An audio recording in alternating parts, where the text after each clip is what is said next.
Castleford Tyler fan said, same old problems, so I'm repeating... No, that's Colin. Sorry, you're right. What a tit.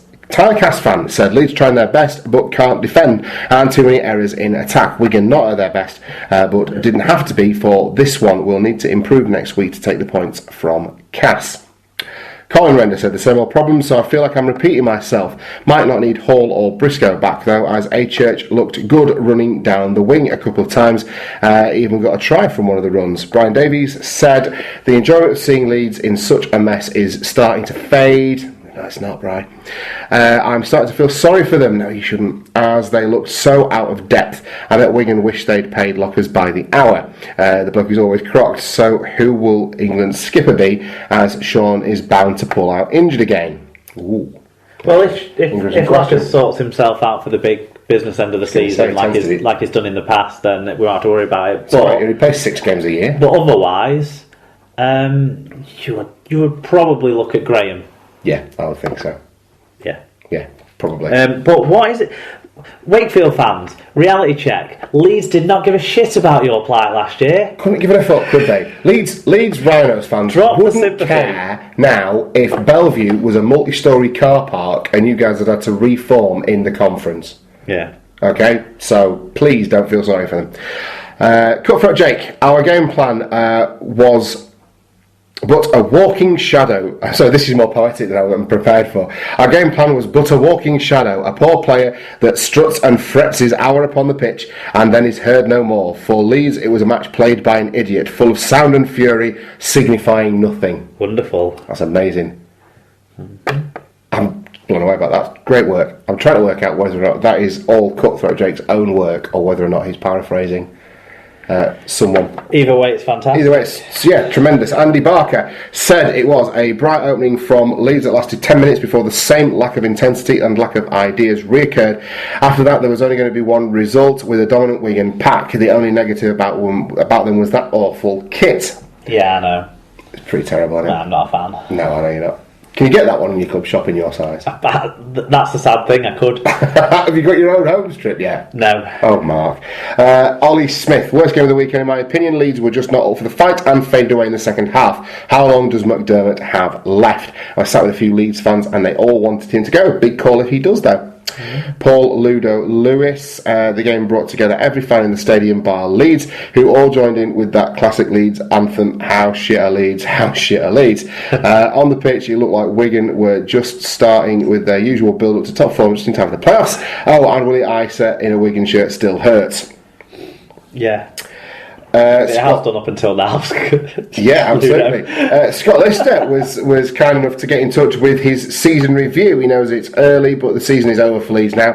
To the tune of The Fresh Prince of Bel-Air. I'm not reading this out as a rap. I think you should do it. Read it as intended, Tom. Now, this is a story all about how our famous Leeds Rhinos got turned upside down. I'd like to take a minute, just sit right there. I'll tell you how our team became the Super League's joke of the year. Okay, got a rhyme there with year yet, but okay. In the heavenly ground of Leeds, born and raised at the South Stand was where I spent most of my days, chilling out Max, relaxing all cool, and enjoying last year's performances from the guys in amber and blue. When a couple of guys were retiring for good, that's quite clever, started to worry the fans all around the hood. We got last year's treble, and then we were left scared, and McDermott said we're going to start 2016 prepared. We waited for the band, and when they came in, Opera Man was waiting for the game to begin, and if anything I could say this game was rare, but the South Standers forget it, and now we are hilaire. Rios.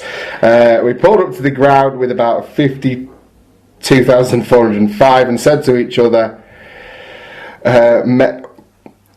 fucking hell, we may turn around. I looked at St James's Park and thought, fuck this, I'm off home, to go back to the place to prepare for next week's loss and try to catch each other on the phone.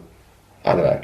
Yeah, it broke down a bit. It loses a bit towards the end there, really, doesn't it? But good effort, Scott. Yeah, nice try, Scott. Great stuff. That was exactly what I needed. Cheers, mate. Okay, that's about as good as Leeds' defence was, I would say, in terms of rap. So on to Sunday then, and the weekend kicked off. The Sunday kicked off with Wakefield taking on the Catalan Dragons. Mark, probably one of the more exciting games of the weekend as well in its own way.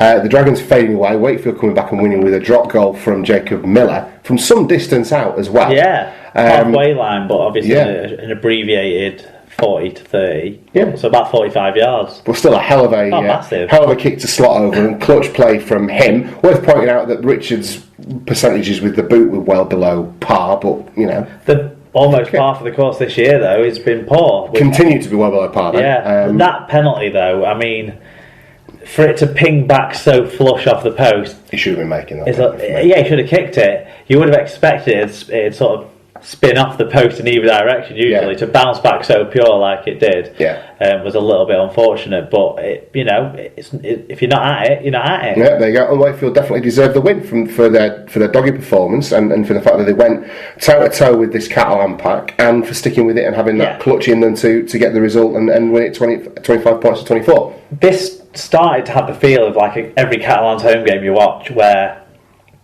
they'll play really well and score a few tries and then just turn to niggly, whingy, sort of just poor entertainment for a patch, and the other team would be in the game, and then normally at home they just hold on to it, they get a decision that goes their way, which actually they did early on with that try that went up to the video ref.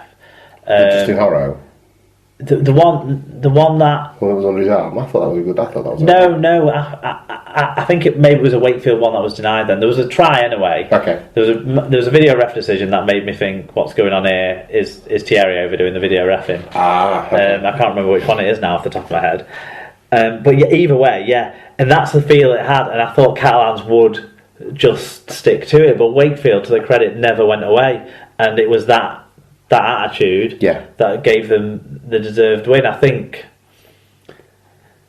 Finn and Miller obviously with the kick, but Finn was crucial with his not just his goal kicking, but he seemed to have a calmer head than anyone else on the pitch. He's a good foil for Jacob Miller as well, isn't he? They complement each other well, I think. But no credit to Wakefield. That's a great win. That's a great result for them. And the Chris Chester revolution. Is that 8 wins out of 9 now? It is, yeah. That's sensational form. That's championship form, isn't it? Well, they're on 16 points now, aren't they? Which leaves them 6 points behind the top of the table, but only 4 points off the top 4. 4 points off the top 4, and there's a lot of talk coming out of all the players there. I think Max Jowett's one who's come out and said it. We want to make the top 4. That's a lot of confidence from the young kid who, he's doing really well. Everyone's talking about Tom Johnston. And rightly so, but Max Jowett's doing himself a world of good this year, and he's earned his position, he's kept his position in the side, and every credit to him for that. And then another player who actually nearly threw the game away with the penalty that he gave away, but Mikael Simon, he's been outstanding this year. Yeah, he's coming in well. He's probably been their best forward most consistently. England, when he's played, has been really good. Scruton had flashes on Sunday, sorry. But every credit to Wakefield. Catalans, because of the whinging and not really getting at it, not really playing to their full abilities. Glenn Stewart was fantastic in this game again. I thought Tony Gigo had a decent game. But outside of those two, no one was screaming out at me as being exceptional performers. No, they do. Jody brought in, I suppose. Give him some credit. I like Jody. Yeah, I do too. Okay, so what do the stats tell us about this one, Mark? Well, before we go on to the stats, that Ben Jones Bishop try where he flew in. Oh, yeah. It's just these wingers. They don't not score now, do they? No. They all score. Yeah. Despite scoring 1 try less, Wakefield were valued for their win on the numbers. They had more metres, more breaks, better tackle success, and 11 more successful offloads than the Catalan Dragons did. Ben Jones Bishop, 2 tries, 130 metres. Mikael Seaman, a try, 140 metres, 3 successful offloads. Tom Johnston, 127 metres and 2 clean breaks. There was a period where it looked like he might have to be out of the game injured, but he came back on pretty sharpish, didn't he? And Danny Kermond celebrated his new deal with 42 tackles. There you go. Catalan Dragons. Jody Broughton, 2 tries. Tony Gigo, 1 try, 2 try assists. Jason Battieri with 149 metres, and Elwar Pelissier 47 tackles. What did you think to the Dave Taylor incident that got put on report? What is it, alleged now, the tip tackle? Did you see that go up? Yeah, isn't he been... Has he been charged? There's been 4 charges, and I can't remember off the top of my head. I feel a little bit sorry for him. I know you can't go past those on now and that's it, but from watching it, I felt like with this one for Dave Taylor, that he saw that the guy was going over. It was the moment of the other tackler that was kind of taking the guy, and he actually kept hold of his legs and lowered him down rather than what he might have been able to do, which is to flick the guy up. I don't remember this one specifically. Then there was quite a few in the game. They were right to put it on report. In all the games. They were right to put it on report and take another look at it. But I just thought with Dave Taylor having had form for it in the last couple of weeks, it might be something that comes up a little bit more. But I felt like this one was perhaps not in the same vein. There was 4 charges. He recognised there was an issue and he actually tried his best to secure the guy rather than... There was 4 charges from the weekend. I think at least 2 of them coming out of the whole game, which we'll get to. It's hardly surprising. Penalty-a-thon. What I didn't get... No, we'll get on to that game. Okay, let's do it chronologically. Okay, so... There you go. Fan feedback then. Paul O'Brien got in touch. She said, what a game. Catalan with 14-0 up. It must have thought it was all over, but a great performance by Wakefield. What a drop goal to win the game. And I must say, I thought that Chris Campbell had a great game. This was the referee. I've not seen much of him, but I agree with that. I thought he did well. He was criticised a lot from people at the ground, I found, sending tweets, seeing tweets and stuff. There's people saying if the neutrals are having a go at him, he must be having a bad game and that sort of stuff. I think there were some questionable decisions, but I don't necessarily think they were his. So we'll see. But yeah, he's going to be judged more. But it was his first ever TV game. Yeah, I think he did okay. Yeah, definitely. Yeah. I won't say it's the greatest refereeing performance ever, but no, he did okay. Well. I particularly enjoyed the way he dealt with the players. Yes, that was decent, yeah. Okay. Scoots28 Max, she said, I wish Catalan would play rugby rather than play dirty. Some of their shots were terrible. Wakefield did enough to win, coming back twice. Looked good, but think they need more runners as they're quite predictable at times. Paul O'Brien got in touch again to say... tactics there from Scoots. She knows her stuff. Yeah. She knows her stuff. She might not know us, but she knows her stuff.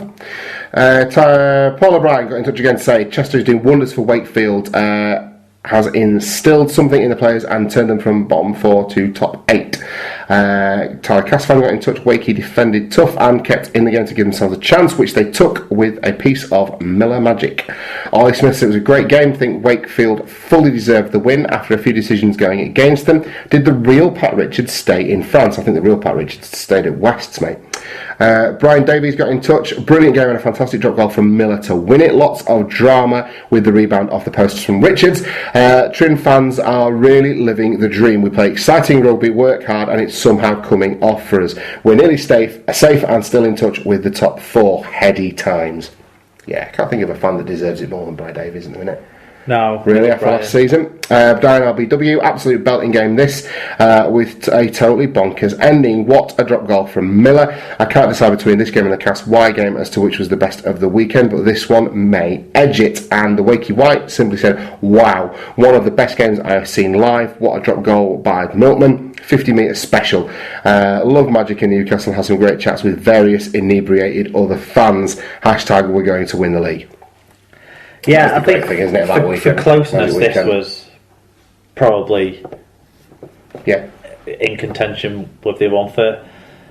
I tend to prefer the Castleford way. For entertainment value of the rugby played, I think the Cast game was a bit better. Yeah, but no, this was it was a great tense finish. But having said that, this next team we're going to talk about put on some entertaining rugby as well, in a very similar vein to Castleford, maybe with a little bit more forward running as well than Castleford did. Yeah, absolutely. We're talking about Huddersfield Giants there. It was 20 points to 48 in favour of the Giants. Three games on the trot now that Huddersfield have won, twice over Leeds and this one. So again, I talked about green shoots for Huddersfield, and they continue to come. They're beating what's in front of them. This is a bit of a turnaround for the Giants, isn't it?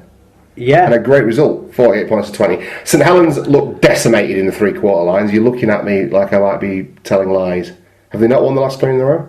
No. Leeds in the league, Leeds in the cup.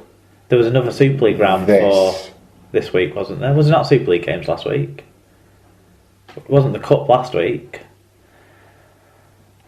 Yes, it was. It wasn't. Last week they lost 15-14 or 16 or 15. No, they beat Leeds in the cup last week. Last week they lost to Catalan Dragons 15-14 in Catalan. I didn't watch it because I was they did. Right. Okay. So they've won 3 games out of the last 4. Yes. Which compared to their early season form is pretty good, Mark. Well, 2 of their 4 wins in the league have come in the last 3 league games, yeah. Very good. And although they've decimated St Helens, I'm not giving them the excuse here, but their 3-quarter line looked